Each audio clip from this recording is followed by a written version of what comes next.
Les investisseurs n'ont aucune confiance dans ce qui se passe sur la valeur Porsche. Et on est déjà à moins 8% sur l'année. On touche encore un plus bas. On est à 54 €, à 80 €, à 81 €. C'est la première fois que je vous en avais parlé il y a un an. On a 33% de baisse.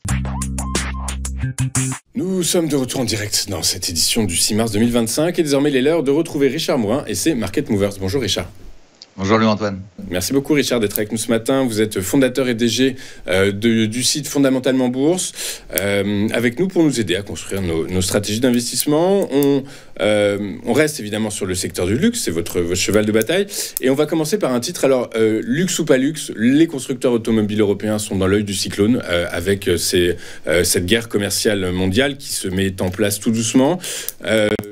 Est-ce que, par la force des choses, le titre de Porsche est en chute libre? Est-ce que ça vaut le coup de regarder quand même? Ce est un point d'entrée qui peut être intéressant. Selon vous, on va continuer à regarder vers le bas. Alors c'est assez surprenant et c'est même très éducatif de voir comment une valeur comme ça, Porsche, qui est industriellement une superbe entreprise allemande, avec la hausse qu'il y a eu sur le DAX hier, sur les valeurs allemandes suite à une décision gouvernementale, de voir comment Porsche a encore fait un plus bas historique. Ça veut bien dire que les investisseurs n'ont aucune confiance dans ce qui se passe sur la valeur Porsche. Et on est déjà à moins 8% sur l'année. On touche encore un plus bas. On est à 54 €, à 80 €, à 81 €. C'est la première fois que je vous en avais parlé il y a un an. On a 33% de baisse. Depuis le plus haut, c'était 120 €. On a divisé par 2. Le dossier baisse. Et j'ai beau chercher, j'ai beau regarder, j'ai beau regarder s'il y a quelque chose qui pourrait changer la tendance. J'ai strictement rien à vous dire. Elle est même pas peu chère.